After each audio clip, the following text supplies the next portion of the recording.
বাংলাদেশের এমন অনেক নাগরিক আছে যারা আমেরিকার আগ্রাসনকে আগ্রাসন মনে করে না এবং এটাকে আরো গর্বের বিষয় মনে করে আমেরিকার সাথে এই ধরনের সম্পর্ককে। আজকে মধ্যপ্রাচ্যের দিকে দেখেন, সেটা বাহরাইন হোক, দুবাই হোক, কাতার, ওমান অথবা সৌদি আরব, দেখুন ইরানে হামলা করেছে এবং বাহরাইন এই জায়গাগুলোতে যুক্তরাষ্ট্রের যে ইস্টাবলিশমেন্টগুলো আছে, বিমানবন্দরগুলো আছে, তাদের যে সেনা ক্যাম্প আছে, এই জায়গাগুলোতে ইরান সহজ হামলা লক্ষ্যবস্তু হিসেবে হামলা করছে। দেখুন, আমেরিকা কিন্তু এখানে এসে জায়গা দিয়েছে, মধ্যপ্রাচ্যের দেশগুলো জায়গা দিল তাদেরকে কোনো একটা স্বার্থে। সেটা হতে পারে যে তাদের দেশে সরকার পতনের ক্ষেত্রে আমেরিকা কখনো কলকাঠি নাড়বে না, তাদের রাজতন্ত্র, সে রাজতন্ত্র কখনো যেন ভেঙে না যায়, এই জন্য আমেরিকার আশীর্বাদ প্রয়োজন। নানা ব্যক্তি স্বার্থে বা রাজ পরিবারের স্বার্থের জন্য তারা আমেরিকাকে সাপোর্ট করে। কিন্তু আজকে দেখেন, আমেরিকা আমেরিকায় কিন্তু ইরান হামলা করছে না, হামলা করছে কোথায়? তার নিকটতম লক্ষ্যবস্তু দুবাইয়ে, হামলা করছে ওমানে, কাতারে। এই বিষয়গুলো খেয়াল করেছেন? আবার দেখেন, বাহরাইনের কথা বলতেছি, আপনার বাহরাইন বাহরাইনের উপর দিয়ে যখন যাচ্ছে কোনো একটা ইরানি রকেট ইসরায়েলের উদ্দেশ্যে যাচ্ছে, বাহরাইন মাঝপথে থেমে দিচ্ছে। এই যে দালালি, দাসত্ব, এই বিষয়গুলো কখন কাল হয়ে দাঁড়ায়। আজকে দেখেন, আমেরিকা সরাসরি আক্রান্ত হচ্ছে না, আক্রান্ত হলো কে? ওমান, কাতার, কুয়েত, দুবাই। এই বিষয়গুলো বাংলাদেশে যারা আমেরিকার দালাল আছে, আমেরিকার আগ্রাসনকে যারা বন্ধুত্ব হিসেবে মেনে নেয়, তারা যেন খেয়াল রাখে যে এইখানে চট্টগ্রামে, সেন্ট মার্টিনে বা কোথাও একটা জায়গায় আমেরিকাকে জায়গা দেওয়া, তার মানে নিজের ঘরে বিপদ ডেকে নিয়ে আসা। কারণ চায়না আর আমেরিকা যখন দ্বন্দ্ব হবে, তখন কিন্তু চায়না কিন্তু ওই দূরে আমেরিকাতে গিয়ে হামলা করবে না, তারা বাংলাদেশে যদি আমেরিকার কোনো ঘাঁটি থাকে কোনো জায়গায়, সেখানে হামলা করবে। আর সেখানে হামলা করবে যে, দেখেন, সেনা ঘাঁটিতে হামলা করছে দুবাইয়ে, কিন্তু সারা দিকের বিভিন্ন জায়গায় মানুষ ছোটাছুটি, উপর দিয়ে বোমা যাচ্ছে, উপর দিয়ে মিসাইল যাচ্ছে, তারা দুশ্চিন্তায় কিছু করতে পারছে না, দৌড়াদৌড়ি করতেছে সবাই। তাহলে আপনারাও কি এরকম দৌড়াদৌড়ি করতে চান? দক্ষিণ এশিয়ার রাষ্ট্রসমূহ যেগুলো আছে, এই রাষ্ট্রসমূহের মধ্যে একটা চরম বন্ধুত্বের জায়গা হলো, তারা নিজেরা দ্বন্দ্ব করে, বিবাদ করে, ঝগড়া করে, কিন্তু কখনো নিজেরা সরাসরি যুদ্ধে লিপ্ত হওয়ার ক্ষেত্রে আমেরিকাকে ডেকে আনে না, কখনো কখনো ডেকে নিয়ে আসে না। হ্যাঁ, যেমন ভারত চীন সবসময় দ্বন্দ্ব করে, একের বুকে বুক ঠেকায় লড়াই করতেছে, কিন্তু ওই বিষয়ে ভারত আমেরিকা সাহায্য নিচ্ছে না, যে এই জায়গাতে আমেরিকাকে কেউ ঘাঁটিহীন বানানোর জায়গা দেবে, সেটার একটা বিষয়। দেখেন, আফগানিস্তানের ক্ষেত্রে পাকিস্তান আমেরিকাকে জায়গা দিছে না, জায়গা দিছে না।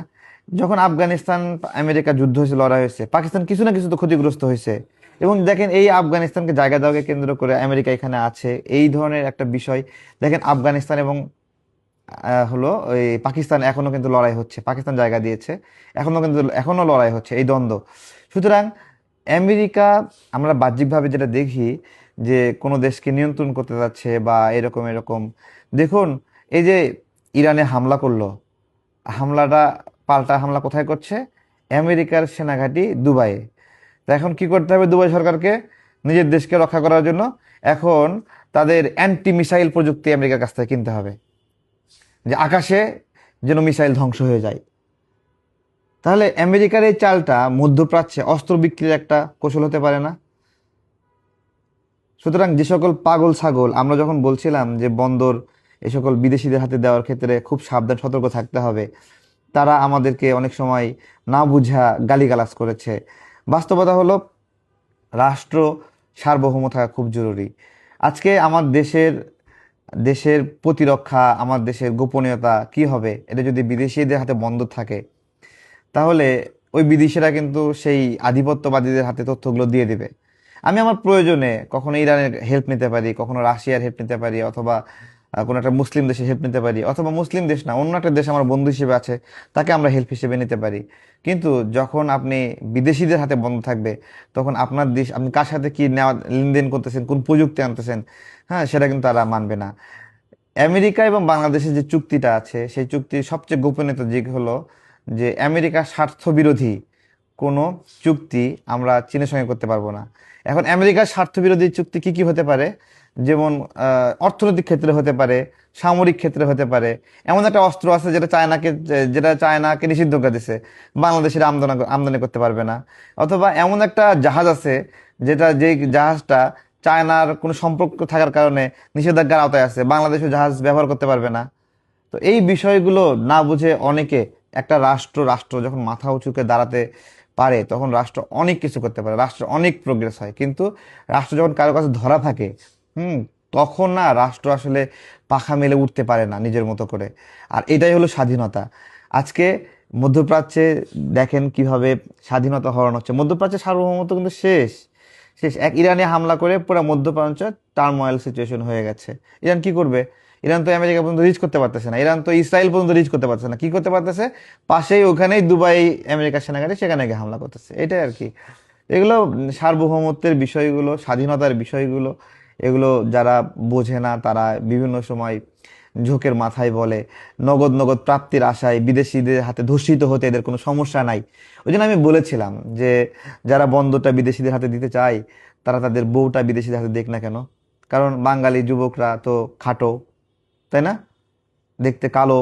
তাহলে বিদেশিদের হাতে গেলে লম্বা আছে, সুদর্শন আছে, সেগুলো ভালো সার্ভিস দেবে তার বউরে।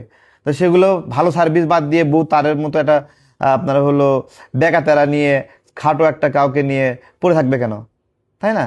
ভালোই যদি খোঁজে, বস্তুত আমার দেশ, আমার নিজস্ব উদ্যোগ উদ্ভাবন শক্তিশালী করতে হবে। আমার দেশে প্রযুক্তি সক্ষমতা অর্জন করতে হবে। সবকিছু বিদেশিদের কাছ থেকে নিতে হবে, বিদেশিদের কাছ থেকে নিতে হবে। আমি ওই জন্য বলছিলাম যে আমরা ভালো পারি খারাপ পারি যতটুকু পারতেছি আমাদের সক্ষমতা বৃদ্ধি করতেছি। আমাদের দুর্নীতি থাকলে আমরা দুর্নীতি আস্তে আস্তে কমাবো। কিন্তু তার মানে এগুলোর অজুহাতে বিদেশিদের হাতে আমাদের সার্বভৌমত্ব তুলে দেবো, এটা আসলে হতে পারে না।